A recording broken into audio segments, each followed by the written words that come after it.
Welcome to Wisdom Trek with Gramps. I am Guthrie Chamberlain, and we are on day 2713 of our trek. The purpose of Wisdom Trek is to create a legacy of wisdom, to seek out discernment and insights, and to boldly grow where few have chosen to grow before. The path of truth and the mark of God's favor. Today, we reach the powerful conclusion of our conversation in Psalm 86, covering verses 11 through 17 in the New Living Translation. In our last trek, we explored the first half of this deeply personal prayer of David.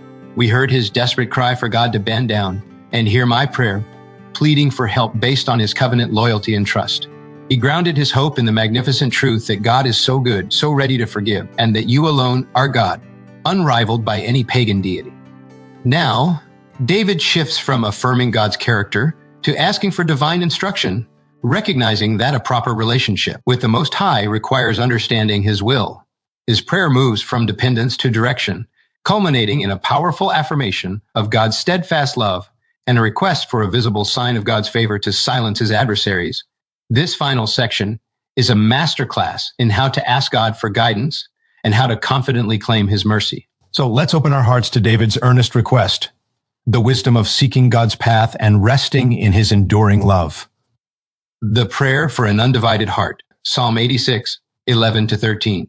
Your ways, O Lord, that I may live according to your truth. Grant me singleness of heart, that I may fear your name. With all my heart I will praise you, O Lord my God. I will give glory to your name forever, for your unfailing love is great. You have rescued me from the depths of death. Having established God's greatness and unique power, David's first request is for instruction. Teach me your ways, O Lord, that I may live according to your truth. This is the ultimate expression of submission and discipleship. David isn't praying for wealth or comfort. He's asking for wisdom and direction. He wants to know God's ways, Derek, his path, his pattern of acting, so that his life can align with God's truth. Emmett, his faithfulness and reliability. This is the prayer of the mature believer. Show me how to live in a way that truly honors who you are. He immediately connects this knowledge to internal integrity. Grant me singleness of heart, that I may fear your name. The Hebrew phrase translated singleness of heart, yahad lebab, means to unite the heart. David recognizes the divided, often conflicted nature of the human heart, which pulls us in different directions. He asks God to make his focus singular, eliminating all spiritual distractions so that his reverence and awe of fear for God's name is pure and unmixed. This is the opposite of being double-minded. It is a profound commitment to unwavering loyalty to the Most High. This singular focus leads directly to perpetual praise.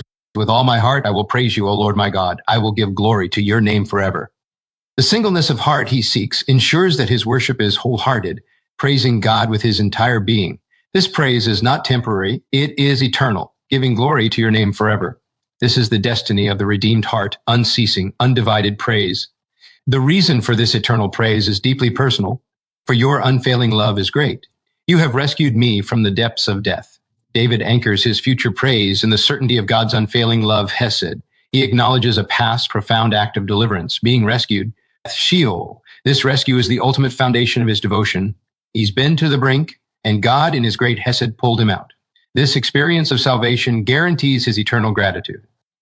The appeal for vindication and the sign of favor, Psalm 86, 14 to 17. O God, arrogant people are attacking me. A whole band of ruthless men are trying to kill me. They ignore you.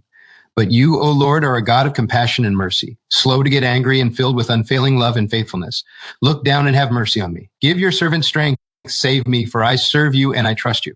Send me a sign of your favor, so that those who hate me will be put to shame. For you, O Lord, have helped me and comforted me.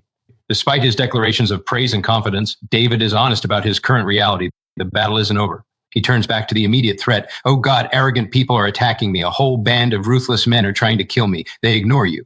This is the persistent theme of the Psalms. The righteous facing ruthless, often malicious adversaries. The enemies are arrogant Zedhim, proud, presumptuous, and ruthless, literally violent ones. Worst of all, they ignore you. This mirrors the problem in the divine council judgment of Psalm 82. Rulers and powerful people who act with impunity because they disregard God's authority. Their sin is not just violence against David, but contempt for the Most High. In stark contrast to the enemy's arrogance, David declares God's nature again, invoking the most profound covenant names. But you, O Lord, are a God of compassion and mercy, slow to get angry, and filled with unfailing love and faithfulness. This is an almost direct quotation of God's self-revelation to Moses on Mount Sinai, Exodus 34:6.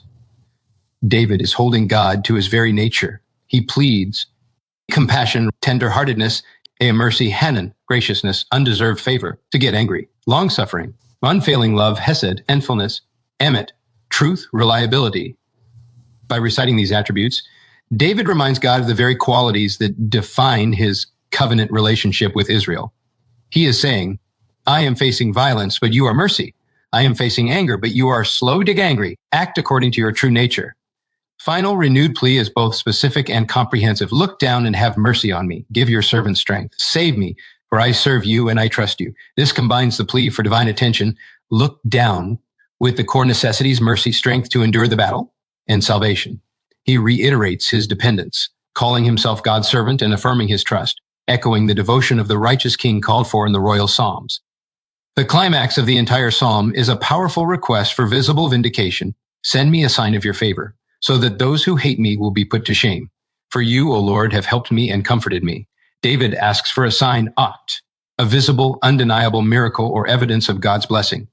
This is not for his comfort alone, it's for the public shaming of his enemies. The sight of God's visible favor on David will silence the arrogant and ruthless men who ignore God, proving to them that God has not abandoned his servant. The final line seals his confidence. For you, O Lord, have helped me and comforted me. This shifts from a future hope to a settled conviction. He is speaking of past help and comfort, using that history of grace as his final powerful argument that God will surely provide the sign he needs now. His personal history with God guarantees his future hope. Psalm 86 is a masterpiece of prayer, moving from the depth of personal need to the height of theological affirmation. It teaches us that undivided praise and unwavering truth are found by seeking God's instruction and confidently claiming his enduring covenant love. Wisdom on the trek, the unifying power of the heart. The profound wisdom of Psalm 86 for our trek lies in the unifying power of the heart. 1. Seek direction, not just deliverance. David teaches us that the highest prayer is for wisdom. We must first seek God's way and his truth before asking for rescue. Direction precedes comfort. Unity is strength. The plea for singleness of heart is crucial. Spiritual power requires eliminating the conflict between self-will and God's will. A pure, undivided heart is the only vessel strong enough to sustain the fear, awe, and reverence of God's name. The sign is for the world. David's request for a sign of your favor is a universal lesson.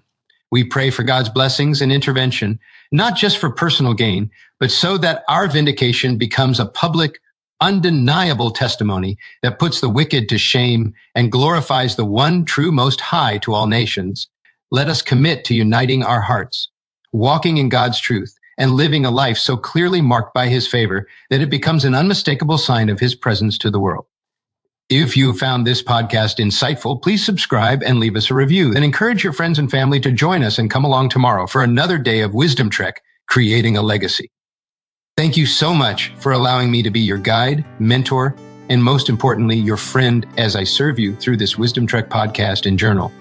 As we take this trek of life together, let us always live abundantly, love unconditionally, listen intentionally, learn continuously, lend to others generously, lead with integrity, leave a living legacy each day. I am Guthrie Chamberlain, reminding you to keep moving forward, enjoy your journey, and create a great day every day. See you next time for more daily wisdom